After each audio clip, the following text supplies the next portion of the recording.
ISI சுவாலாஜிக்கல் survey of India என்ற அமைப்பின் 109வது நிறுவனத்தை பற்றி உலகிலேயே முதன்முறையாக முழு விலங்கினங்களின் சரிபார்ப்பு பட்டியலை இந்தியா வெளியிட்டுள்ளது. இதில் மொத்தம் 1,04,561 இனங்களை உள்ளடக்கிய முழு விலங்கினங்கள் சரிபார்ப்பு பட்டியல் வெளியிடப்பட்டுள்ளது. இது 1750ஆம் ஆண்டுகளில் இருந்து இந்தியாவில் பதிவு செய்யப்பட்ட அனைத்து விலங்கினங்களின் தொகுப்பாகும். மேலும் உள்நாட்டு இனம், அச்சுறுத்தல் நிலையில் உள்ள இனம் மற்றும் பட்டியலிடப்பட்ட இனங்கள் என்று பிரித்து இதில் வெளியிடப்பட்டுள்ளது. குடியரசுத் தலைவர் திரௌபதி முர்மு அவர்கள் ஆயுதப்படைகள், மத்திய ஆயுத காவல் படைகள் மற்றும் மாநில மற்றும் ஒன்றிய பிரதேச காவல்துறையின் பணியாளர்களுக்கு 36 வீரதீர விருதுகளை வழங்கினார். புதுடில்லியில் உள்ள ராஷ்டிரபதி பவனில் நடந்த பாதுகாப்புத்துறை விருது வழங்கீட்டு விழாவின் போது இந்த விருதுகள் வழங்கப்பட்டன. இந்த வீரதீர விருதுகளில் 10 கீர்த்தி சக்ராக்கள் மற்றும் 26 சௌரிய சக்ரா விருதுகளும் அடங்கும். 7 வீரர்களுக்கு மரணத்திற்கு பின்னதான கீர்த்தி சக்ராக்களும் மற்றும் 7 பேருக்கு மரணத்திற்கு பின்னதான சௌரியா சக்ரா விருதுகளும் வழங்கப்பட்டன. ஆந்திர மாநில முதலமைச்சர் திரு சந்திரபாபு நாயுடு அவர்கள் NTR பரோசா ஓய்வூதிய திட்டம் என்ற திட்டத்தை 1 ஜூலை 2024 அன்று தொடங்கியுள்ளார். இத்திட்டம் பல்வேறு பிரிவுகளுக்கு மாதாந்திர ஓய்வூதிய நிதியை அதிகரித்துள்ளது. சமூக பாதுகாப்பை மேம்படுத்துவதை இத்திட்டம் தனது நோக்கமாக கொண்டுள்ளது.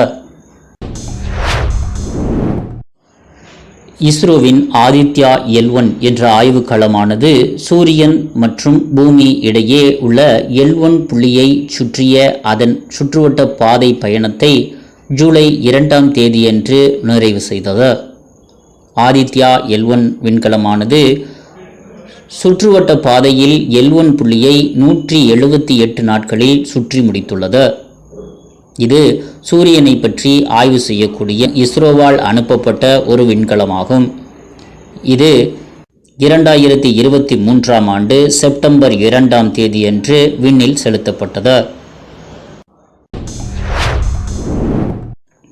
உலக அளவில் மண்ணின் தர மதிப்பீட்டை தரப்படுத்துவதற்காக மொரோக்காவில் நடைபெற்ற பன்னாட்டு மாநாட்டில் யுனெஸ்கோ ஆனது புதிய உலக மண் நல குறியீட்டை அறிமுகப்படுத்தியது.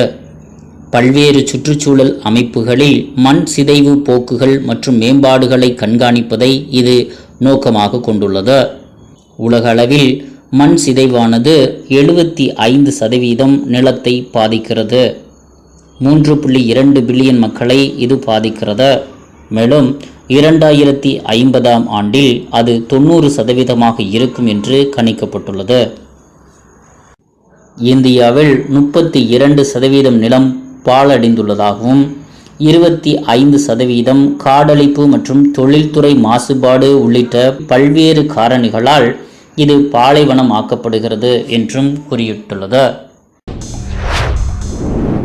இந்தியா மற்றும் மங்கோலியா கூட்டு இராணுவ பயிற்சியான நோமேடிக் எலிஃபென்ட் 2024 அதாவது 16வது பதிப்பானது மேகாலயா மாநிலம் உம்ரோயில் தொடங்கியது.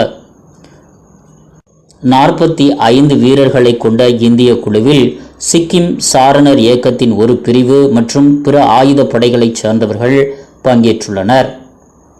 இந்த நோமேடிக் எலிஃபென்ட் பயிற்சியானது இந்தியாவிலும் மங்கோலியாவிலும் மாறி மாறி ஆண்டுதோறும் நடத்தப்படும் ஒரு பயிற்சி நிகழ்வாகும். கடந்த முறை இந்த பயிற்சி 2023 ஜூலையில் மங்கோலியாவில் நடத்தப்பட்டது. இந்தியாவின் சீரம் நிறுவனம் மலேரியாவை எதிர்த்து போராடுவதற்காக R21/Matrix-M மலேரியா தடுப்பூசியை ஆப்பிரிக்காவிற்கு ஏற்றுமதி செய்ய தொடங்கியுள்ளது. WHO வேர்ல்டு ஹெல்த் ஆர்கனைசேஷனால் பரிந்துரைக்கப்பட்ட இப்புதிய தடுப்பூசி RTS-S AS01 தடுப்பூசி வரிசையில் இணைந்துள்ளது. பிரிட்டனின் பிரதமராக ரிஷி சுனக் அவர்களுக்கு பதிலாக தொழிலாளர் கட்சி அதாவது லேபர் பார்ட்டி தலைவரான கெய்ர் ஸ்டார்மர் அவர்கள் நியமிக்கப்பட்டுள்ளார். ஏற்கனவே பிரதமராக இருந்த ரிஷி சுனக் அவர்கள் பழமைவாத கட்சி அதாவது கன்சர்வேட்டிவ் பார்ட்டி கட்சியை சார்ந்தவர் என்பது குறிப்பிடத்தக்கது. மொத்தம் 650 இடங்களை கொண்ட மக்களவையில் 412 இடங்களை பெற்று தற்போது தொழிலாளர் கட்சி வெற்றி பெற்றுள்ளது. சாங்காய் கோஆபரேஷன் சாங்காய் ஒத்துழைப்பு அமைப்பின் 2024ஆம் ஆண்டிற்கான உச்சி மாநாடு கஜகஸ்தான் நாட்டில் உள்ள அஸ்தானா என்ற நகரில் நடைபெற்றது.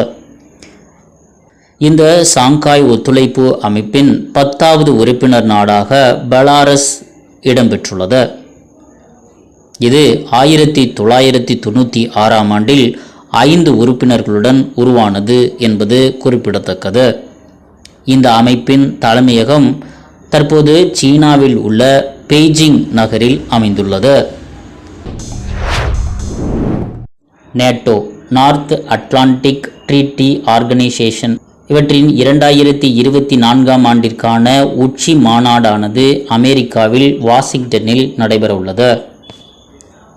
இந்த அமைப்பில் புதிய உறுப்பினர்களாக ஸ்வீடன் மற்றும் பின்லாந்து சமீபத்தில் இணைந்தது குறிப்பிடத்தக்கது. இந்த நார்த் அட்லாண்டிக் ட்ரீட்டி ஆர்கனைசேஷன் என்பது அமெரிக்கா மற்றும் கனடாவுடன் சேர்த்து பெரும்பாலும் ஐரோப்பிய நாடுகளான 32 நாடுகளை உறுப்பினர்களாக கொண்ட ஒரு அரசியல் மற்றும் இராணுவ கூட்டணியாகும். மீண்டும் அடுத்த வாரம் டாப் 10 நியூஸில் சந்திப்போம். நன்றி, வணக்கம்.